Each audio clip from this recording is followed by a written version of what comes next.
Halo teman-teman semua. Selamat datang kembali di podcast Himasika.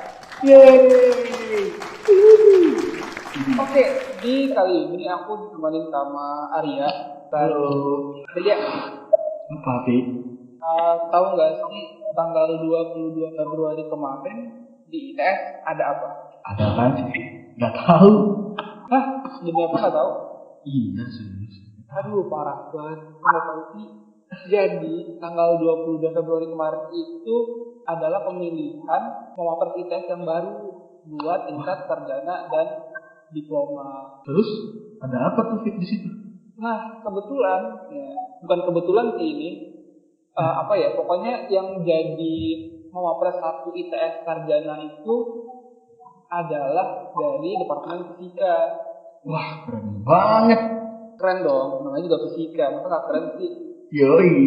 Oke, nah kalau gitu gimana coba kita di podcast kali ini bicara sama sang Mawapres ITS aja ya? Wah, dia datang.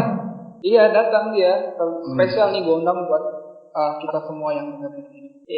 Ya, silakan bergabung Mas. Ya, ntar dia perkenalan diri sendiri aja. Yoi. Ya, halo semuanya. Halo. Halo. Kenalin, halo. Dari Marsi ya. Panggilnya Arsi aja. Salam kenal semuanya. Salam kenal, Mas. Nah, Mas Arsi kan Mawapres 1 ITS ya? Iya betul. Sebelumnya pernah kepikiran nggak sih Mas? Kepikiran pengen jadi Mawapres ya berarti. Iya. Mungkin ada yang dari itu. Gini sih ceritanya ya, waktu dulu masuk ITS itu sejujurnya ya sebagai mahasiswa awam mungkin sama kayak beberapa teman-teman yang dengerin itu awalnya nggak tahu apa sih namanya Mawapres, terus Mawapres itu buat apaan sih? Bukannya cuma gelar aja ya? Itu kan bisa aja kan punya, misalkan banyak tapi nggak Mawapres gitu. Nah, jadi awal masuk tuh emang belum tahu dan emang dikasih pengenalannya tuh ya nggak lain dari himpunan sendiri dari kita ngejelasin, oh ternyata Mawapres tuh buat salah satu jalan untuk berkontribusi di bidang keilmian ITS. Nah, terus baru kepikiran jadi di Mawapres itu semenjak tahu apa sih Mawapres itu, terus untuk menjadi Mawapres itu harus punya apa aja. Kira-kira mungkin sekitar semester kedua lah baru kepikiran. Oke. Aku mau tanya dong, tadi kata Mas Arsi kan setelah tahu Mawapres itu seperti apa dan segala macam ya. Nah, menurut Mas Arsi sendiri arti Mawapres itu kayak gimana sih? Mas Arsi mau memaknai seorang Mawapres itu seperti apa gitu? Oke, kalau ditanya makna Mawapres ya kan berdasarkan kalimatnya aja itu kan kata perkataannya Mawapres itu kan mahasiswa berprestasi kan ya. Iya betul. Nah, jadi Mawapres itu sendiri kalau menurut aku itu memang hanya sebuah gelar lah ya. Semua orang itu pasti bisa berprestasi tanpa gelar Mawapres. Itu poin pentingnya di situ. Tapi Mawapres itu sendiri itu sudah dipercaya untuk mewakili ITS, membawa nama baik kampus dengan pengalaman berupa portofolio prestasinya, berkontribusi mengharumkan nama kampus itu sendiri di bidang nasional untuk mengikuti Mawapres nasional nanti kan, menjadi Mawapres nasional. Nah, jadi pastinya itu Mawapres adalah salah satu jalan atau salah satu bentuk kontribusi kita di bidang keilmiahan ITS untuk mengharumkan nama ITS, tentunya bangsa dong. Karena kan kita membuktikannya dengan memiliki prestasi-prestasi yang udah dicapai lah gitu. Betul. Iya. Gak salah sih jadi Mawapres ya. Betul banget. Oh iya Mas, itu kan lomba nih, soal lomba. Pasti kan ada, kalau kita naik tangga itu ada tangga pertama. Ya Mas, kan soal lomba ya Mas. Pastikan kalau kita mau naik tangga harus ada step pertama nih Mas. Harus mulainya itu Mas. Mungkin kan teman-teman mau tahu nih Mas, gimana Mas motivasi bisa mulai lomba gitu Mas. Ceritain Mas ke teman-teman yang. Oh boleh. Jadi kalau untuk step mulai dalam dunia perlombaan ya, pertama harus ada niatan atau harus suka dulu nih sama yang namanya perlombaan kompetisi keilmiahan ya, bisa karya tulis ilmiah, bisa lomba inovasi atau lomba esai lainnya. Nah, cara sukanya gimana? Antara bisa suka sebelum ikut lomba atau kalian bisa aja coba dulu ikut lombanya terjun langsung, karena kan orang-orang beda-beda ya. Ada yang sukanya karena main langsung, ada yang emang dibaca dulu, oh menarik nih kayaknya, suka gitu. Nah, terus cara join lomba itu tahu dari mana sih? Nah, itu di himpunan kita Himasika itu Ristek itu suka ngepost kok info-info tentang lomba yang akan dimulai pada bulan yang sama atau pada bulan-bulan berikutnya, dari lomba nasional hingga internasional. Jadi coba aja dilihat tuh biasanya tema-temanya menarik, dipilih aja kira-kira sukanya gimana, apakah tentang SDGs, revolusi industri 4.0 atau tentang topiknya gitu. Nah, kalau udah tahu lombanya diadain kapan, pastinya kita buat ini dong, proposal atau lembar karya tulis ilmiah. Nah, lembar karya tulis ilmiah ini bisa karya tulis, bisa esai, bisa proposal. Itu kalian buat yang pertama dengan tema atau ide yang kalian suka, jangan yang kalian suka.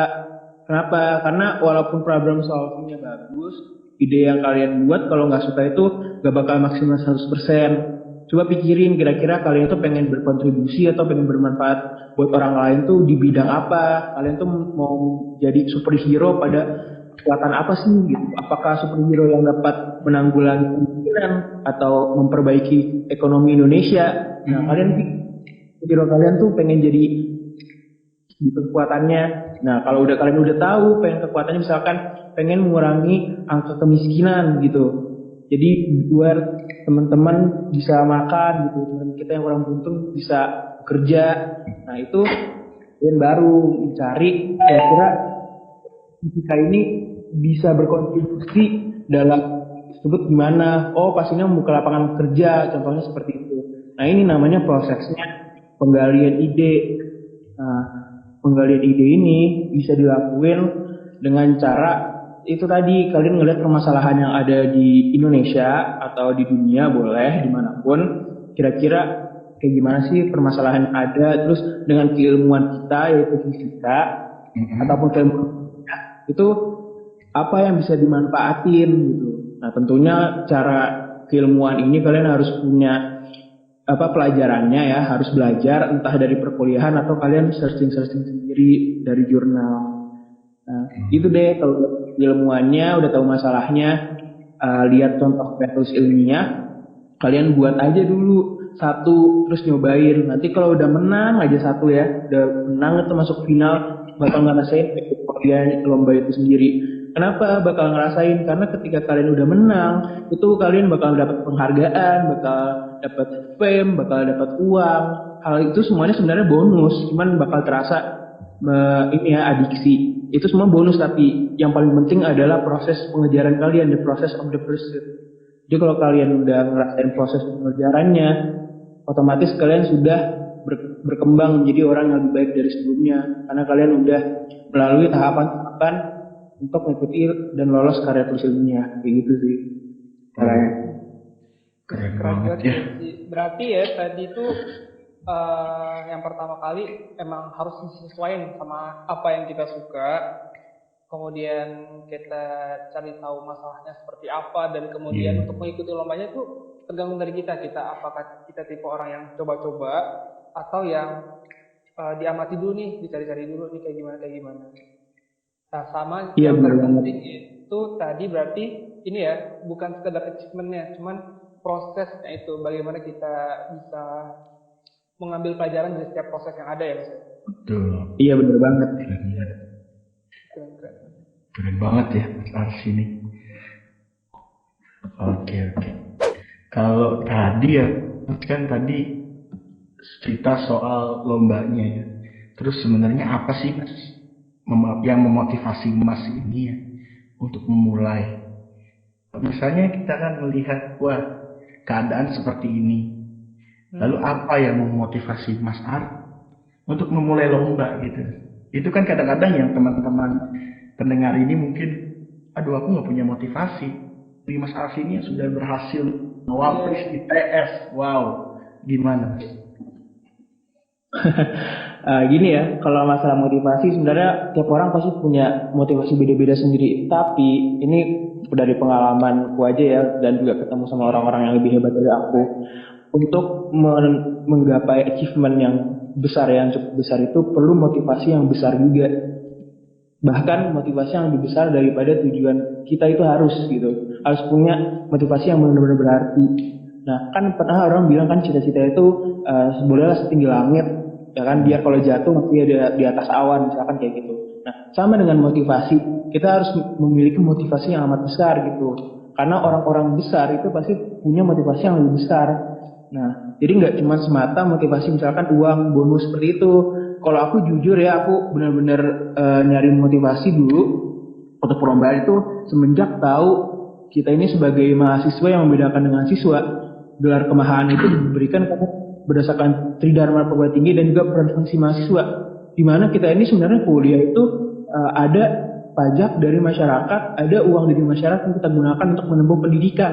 Dan perlu kalian tahu, gak semua teman-teman kita yang seumuran, gak semua orang itu bisa berkuliah sama kita. Kita tuh pasti masuk dalam perkuliahan ada teman kita yang bahkan seumuran ataupun nggak seumuran juga, ya pokoknya temennya sebaya kita itu nggak bisa berkuliah karena memang kondisinya tidak memungkinkan atau kurang beruntung. Nah, jadi seenggaknya kita tuh menjadi mahasiswa yang dititipkan harapan oleh mereka. Kita membawa harapan dari mereka, teman-teman kita yang kurang beruntung kuliah, dan juga ada uang dari masyarakat yang kita gunakan dalam melakukan aktivitas perkuliahan, yang artinya berarti kita ini seenggaknya berhutang kepada mereka. Gimana sih cara ngebalas hutang masyarakat itu yang secara nggak langsung kita emban, kita bawa sampai nanti mati. Nah, ya tentunya dengan Tridharma Perguruan Tinggi itu sendiri ya udah dijabarin, kita harus bisa bermanfaat atau memanfaatkan keilmuan yang kita pelajarin untuk masyarakat. Karena kita kuliah tuh nggak semata dapat ilmu aja teman-teman, bukan buat kerja aja. Karena pasti maksudnya kita dikasih fasilitas kuliah oleh pemerintah dan negara untuk balik lagi untuk negara sendiri, untuk kebermanfaatan negara sendiri, yang akhirnya juga bakal bermanfaat untuk diri kita dan keluarga kita sendiri. Jadi jujur kalau motivasi aku sendiri itu, aku pengen banget menjadi orang yang bermanfaat. Karena apa? Karena itu menjadi keharusan aku sebagai mahasiswa. Kita sebagai mahasiswa memang harus benar-benar memanfaatkan keilmuan kita. Ibaratnya kalau kita orang fisika, itu yang tadi kayak superhero ya, kita punya power di fisika, kita harus memanfaatkan super power kita dalam bidang fisika untuk menyelesaikan permasalahan yang ada di masyarakat. Gitu sih kalau jujur motivasi aku. Memang cukup ini ya, cukup besar atau mungkin agak terdengar lebay, cuman benar teman-teman, kalau bisa motivasi itu yang bisa sampai nanti juga mati. Perubahan. Kalau ngasih Argo selamat dengerin tadi itu cuman kayak ngomong dalam hati gue, ngomong dong kayaknya, saking keren banget. Aduh. Sangat terpukau itu. Ya, baik. BTW Mas Arsi.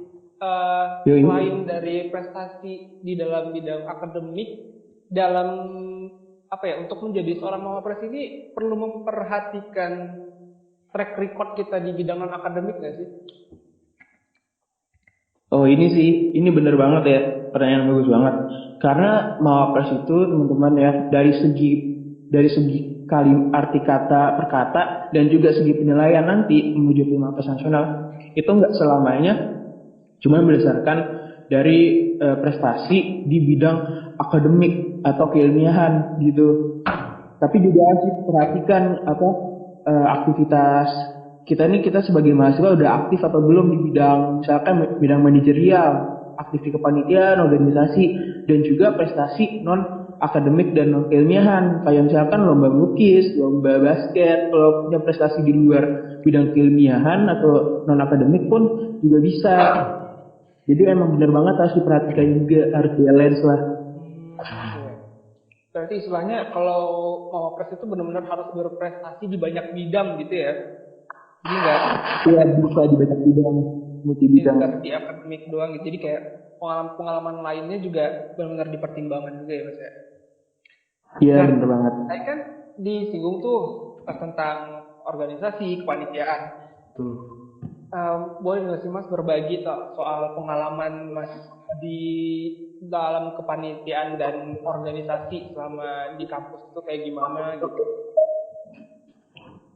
Oh boleh, kan kalau di kepanitiaan di ITES itu banyak banget ya, ada ILIS, ada ITES Expo, misalkan kayak gitu, ada apa namanya, ada Berigi, terus organisasi juga banyak banget. Yang pastinya kalau di Fisika ini ada Himasika ya, himpunan Fisika kita, dan juga seperti BMF, BMITS. Nah kalau jujur aku dulu waktu baru masuk eh, belum terlalu kepikiran ya masalah kepanitiaan, mungkin baru di semester 2 akhir, semester 3 awal. Nah pengalamanku itu awalnya, pengalaman terawal banget, aku tuh ditolak ya di Gerigi ITS. Ini pengalaman aja ya. Tapi karena aku kebetulan itu punya skill, namanya apa, skill untuk membuat peta di AutoCAD, itu aku bisa akhirnya di cross track untuk ngerjain peta di Gerigi. Dan di sini sih menjadi dasar fundamental berpikir aku dalam kepanitiaan dan berorganisasi gitu, teman-teman. Kalau kalian ingin terjun ke kepanitiaan, jadilah orang yang dibutuhkan gitu. Jadilah sesuatu yang memang kalian tonjolkan, kalian spesialkan. Kan bener kan, di organisasi atau kepanitiaan tuh bakal ada yang namanya bidang-bidang, misalkan bidang sekretariat, bendahara, atau staf acara. Nah, aku sih berpikirnya sejauh ini menurut pengalaman adalah kalau kalian bisa menspesialkan atau menekuni satu bidang tersebut, kalian benar-benar jago di satu bidang itu ya, itu kalian bakal dicari-cari teman-teman. Apalagi kalau dalam kepanitiaan seperti itu. Pengalamanku kepanitiaan di ITS itu seru banget, ketemu banyak orang-orang yang lebih hebat, yang lebih seru, lebih kritis. Nah di situ juga kalian bisa mengembangkan skill dalam manajerial ataupun non manajerial, dengan berpikir kritis orang-orang baru di kepanitiaan itu. Nah tentunya emang pasti capek ya, kemakan waktu selama aku kepanitiaan. Worth it menurut aku sih, worth it banget, gak nyesel deh. Jadi intinya kayak kita harus punya special skill yang dibutuhkan gitu sama orang-orang gitu, organisasi gitu. Iya bener banget. Selain punya special skill, tapi itu harus juga dibutuhkan orang-orang gak sih Mas? Kan percuma ya, misalkan punya special skill tapi ternyata nggak dibutuhin. Kayak misalkan Arya nih punya special skill tapi itu skillnya menaklukkan hati wanita, kan nggak kepake kan? Juga gitu. Special skill tapi yang dibutuhin gitu sama orang-orang ya. Iya benar banget kan. Misalkan Arya menaklukkan hati manusia, hati wanita, itu kan tetapnya di taekwondo tapi lawannya wanita, itu nggak masalah. Nah, jadi kalau misalkan kayak ikut kepanitiaan lainnya, misalkan kepanitiaan ITS Expo, ILIS gitu ya, atau kepanitiaan Fisik Summit gitu misalkan ya, jadi anggota pengurus, itu tentunya kalian harus tahu juga kalian tanya-tanya. Nah ini fungsinya Jaras, biasanya kan disuruh Jaras ya kalau pengen daftar. Jaras yang udah pernah menjabat atau berkecimpung dalam event tersebut, kalian tanya ada apa aja, kalian pelajari isinya ada apa aja. Nah skill-skill yang paling umum itu penting tapi jarang banget ditekuni itu dimasterin banget itu seperti desain. Desainnya sebenarnya ada pasarnya, ada ini ya, ada program perkuliahannya di ITS itu sendiri. Tapi bener deh kalau desain itu dibutuhin banget di mana-mana, tapi juga sedikit yang benar-benar menguasai. Nah itu kayak desain, dan juga masalah manajemen acara atau sponsorship, kan banyak kan divisi yang butuh special skill yang dibutuhin. Nah itu perlu ditekunin teman-teman. Jadi caranya pasti cari tahu ada apa aja divisi di kepanitiaan atau di organisasi yang dibutuhkan apa aja, terus kalian analisa breakdown kira-kira skill yang diperluin orang itu apa aja. Nah kalau kalian udah breakdown kayak gitu, biasanya ketahuan nanti pas wawancara kira-kira pertanyaan yang muncul apa aja ya. Misalkan kan kalian study case nih, misalkan kalian ngelamar jadi bendahara, pasti ada study case tentang masalah keuangan. Kalian bisa aja tuh searching apa masalah-masalah keuangan. Ya itu kan sebenarnya problem solving sama balik lagi kayak keilmiahan ya kan. Kalian dengan keilmuan kalian misalkan satu permasalahan. Itu sebenarnya berhubungan. Keren banget ya. Keren banget sumpah. Kayak apa ya, dalam nggak cuman di lomba-lomba gitu nggak sih Ar, kayak tadi kan Mas Arsi bilang di lomba-lomba kita harus tahu cari kira-kira masalahnya apa, terus baru deh kita bisa mikirin problem solvingnya kayak apa. Dalam daftar kepanitiaan dan organisasi pun kita juga ternyata harus mempertimbangkan hal itu gitu loh. Gue dapet insight dan ilmu baru banyak banget lah pokoknya. Sangat luas. Iya. Oh iya nih. Tapi kenapa? notice nggak sih tadi kayak berprestasi banyak banget kan ini, terus kepanitiaan di close track lagi. Aduh. Iya. Ya, Kacau. sempurna banget gak sih kelihatannya gitu. Waduh. udah kacau lah ini. Udah sangat sukses lah gitu ya, Mik ya. Iya. Oh iya nih Mas. Mas kan gini ya. Mas Mawapres iya. Kepanitiaan iya. Betul. Apa punya skill-skill yang menunjang? Iya. Kayaknya emang Mas ngeborong semua nih, semua skill-skill yang dibutuhkan. Iya. Nah, Mas ini gimana sih cara bagi waktu? Kadang kan waktu Mas sama waktu kita sama waktu pendengar-pendengar semua sama-sama 24 jam Mas. Nggak ada yang 25 jam atau yang 21 jam, nggak ada. Nah, gimana sih Mas cara bagi waktunya tuh untuk dapetin skill-skill yang dibutuhkan itu Mas? Oke, ini ya berarti ngebuka rahasia dikit ya ini buat pendengar-pendengar semua ya. Iya. Aku kasih tahu rahasianya. Pertama pastinya kalian harus pisahkan mana prioritas mana kewajiban teman-teman. Nah, kewajiban sebagai mahasiswa tentunya akademik. Nah, ini teman-teman kalau kalian nggak notice di sini, itu kalian bakal kewalahan nanti karena waktunya kalian samain antara belajar dengan membagi prioritas lainnya kayak keanggotaan, kepanitiaan, kayak perlombaan gitu. Tapi yang namanya membagi ya ini ya kan membagi waktu ya. Jadi kewajiban dan prioritas juga harus diperhatikan. Tapi untuk kewajiban itu harus di atas prioritas. Nah, akademik ini kalau rahasia aku, teman-teman kan pasti ada yang belajarnya apa susah ya, harus sendiri atau harus mendengar dosen atau harus melihat YouTube misalnya seperti itu.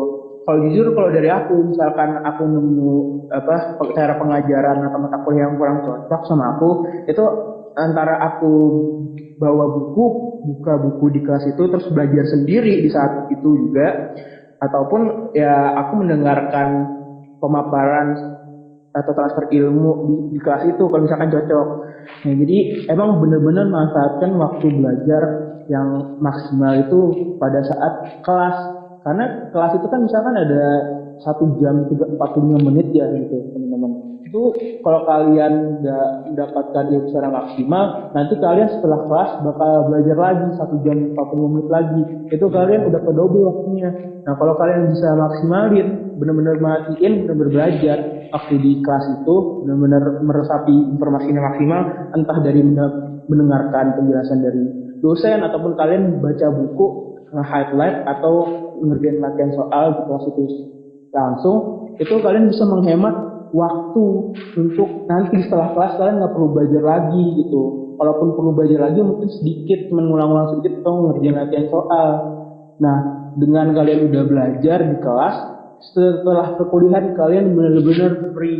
Kecuali ada tugas, kalian benar-benar free untuk melakukan aktivitas lainnya. Misalnya kalian ingin rapat bisa, ingin ikut lomba bisa kayak gitu. Nah, pokoknya yang namanya akademik itu paling pertama dan maksimalkan di kelas. Nah, kalau misalkan ada tugas, ini sama sih sama materi pelatihan dasar ya. Ada yang namanya pembagian penting mendesak, penting tidak mendesak, terus penting dan tidak mendesak, sama tidak penting dan tidak mendesak. Kalian kerjain dulu penting yang mendesak. Kayak misalkan tugas nih, ada tugas deadline-nya besok, jangan sistem kebut semalam. Mending sistem kebut semalamnya, waktu malamnya kalian pakai buat cicil yang nggak terlalu mendesak atau nggak terlalu diprioritaskan, misalkan menyicil proposal KTI. Nah, tapi waktu paginya itu dipakai buat ngerjain tugas langsung. Menyicil tugas seminggu sebelum dikumpulin. Misalkan dalam waktu seminggu nih dikasih tugas, kalian cicil aja tuh dalam satu hari sebaris, dalam satu hari 2 nomor, misalkan kayak gitu, nggak bakal kerasa kok bener teman-teman kalau dibagi kayak gitu. Baru kalian habis ngerjain tugas dicicil, baru kalian boleh main seperti itu. Kalian terapin komitmen dan prinsip seperti itu, kalian nanti nggak bakal ngerasain kok beratnya, lama-lama terbiasa dengan hal itu. Nah itu berarti problem buat akademik bisa dibilang tersolve-kan buat aku seperti itu. Nah, sekarang next buat pembagian waktu, bagian prioritasnya kayak kepanitiaan, keanggotaan seperti itu ya. Jujur kalau kepanitiaan itu kan kadang bisa mendadak. Nah bisa aja kemudian kalian harus datang rapat ke suatu lokasi, dan itu jujur biasanya malam ya kan, malam ke sore kuliahan selesai. Makanya tadi aku bilang kewajiban tuh harus diselesain semaksimal mungkin waktu di kelas ataupun dikerjainnya jangan mendekati waktu sore ke bawah, kecuali besoknya mau ulangan seperti itu. Nah kalian kalau misalkan ada rapat kayak gitu, sambil bawa aja buku atau catatan di HP seperti itu. Jadi kalau selesai rapat atau sambil nunggu rapat belum kondusif, kalian bisa aja bawa baca-baca juga. Nanti kalau rapat sudah mulai, lanjut rapat fokus ke situ. Pembagian waktunya ya kalau misalkan buat waktu,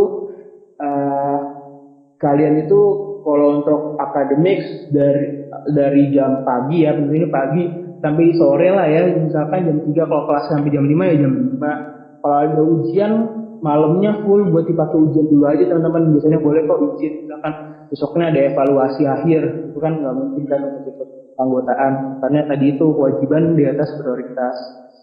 Nah untuk prioritas tentu kita nggak bisa nentuin jamnya, kadang rapat sampai malam. Nah di sini berarti agak ngambil waktu tidur kalian teman-teman. Nah kalau untuk waktu tidur dibagi, dari aku sendiri jujur kalau bisa minimal 6 jam sih harusnya ya. 6 jam itu udah paling bagus bertidur 6 jam. Tapi kalau misalkan kalian begadang, namanya kuliah ya, kalian pasti kan begadang ya kan, itu aku bisa aja bisa sampai 3 jam aja tidur gitu, karena ngerjain tugas dan ada tumpukan keanggotaan gitu.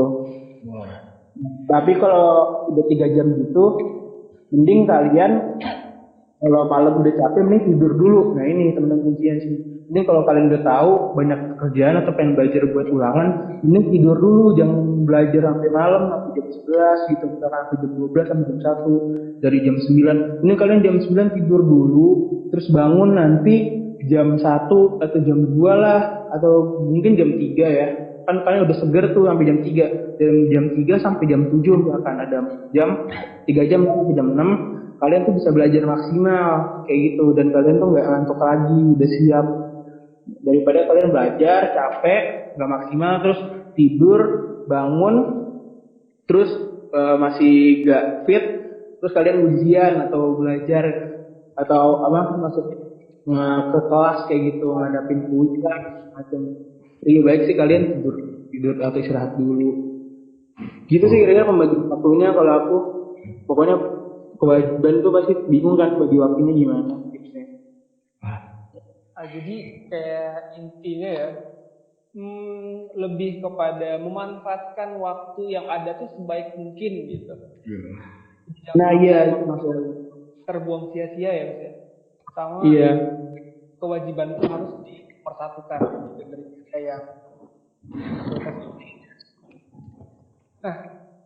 tadi kan itu cerita panjang lebar nih soal kesan Mas Arsi dan segala macamnya, dan apa ya, kayak barang cara membagi waktunya, dan ini sedikit mengulas kehidupan kampus Arsi ya. Tapi boleh diceritain nggak Mas sedikit aja pengalaman gagal lain selain tadi ketolak di panitiaan Griki, dan cara Mas bangkit dari kegagalan itu tuh kayak gimana? Itu sedikit aja. Oh iya boleh boleh. Ini sih waktu itu aku sebelum Gerigi tuh pernah juga area daftar namanya Ichiro. Aku magang di Ichiro. Wow. Apa bagian elektronika. Nah itu aku dapat ilmu dong tentang robotika, tentang segala macam ya di Ichiro. Tapi pada akhirnya waktu magang aku emang ini ditolak oleh Ichiro ya, karena nilai aku mungkin nggak memenuhi. Nah pokoknya ditanya aku ditolak dari Ichiro, nggak berhasil masuk ke tim robotika. Nah, di situ aku pasti merasa down dong ya kan. Nah, tapi ini teman-teman kalian kan tadi aku udah bilang ya mungkin sama dengan lomba kayak itu juga untuk penghargaan atau diterima atau piala, uang itu semua cuma bonus kalian bonus kalian aja. Sebenarnya yang utama itu proses kalian berkembang selama mengikuti kegiatan tersebut.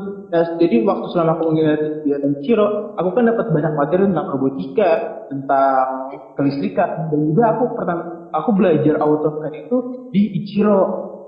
Nah, jadi waktu aku ditolak, itu setelahnya aku melamar Gerigi ditolak juga, aku diprospek karena apa? Karena aku menguasai skill AutoCAD. Jadi aku nggak benar-benar melupakan proses yang aku lalui di Kiro. Aku justru mengembangkan dan mengambil apa yang aku bisa, apa yang bisa aku raih. Nah, jadi dengan mengambil dan memaksimalkan proses tersebut, aku masih bisa tuh diterima akhirnya di GTS. Bahkan aku juga asisten elektronika, instrumentasi yang awalnya itu basic keilmuan tentang keelektronikannya aku dapat dari Ichiro itu sendiri.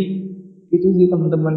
Jadi motivasinya kalian nggak apa-apa gagal, tetapi ingat di kegagalan itu pasti ada pembelajaran atau ilmu yang kalian dapetin untuk kalian bisa meraih sukses di.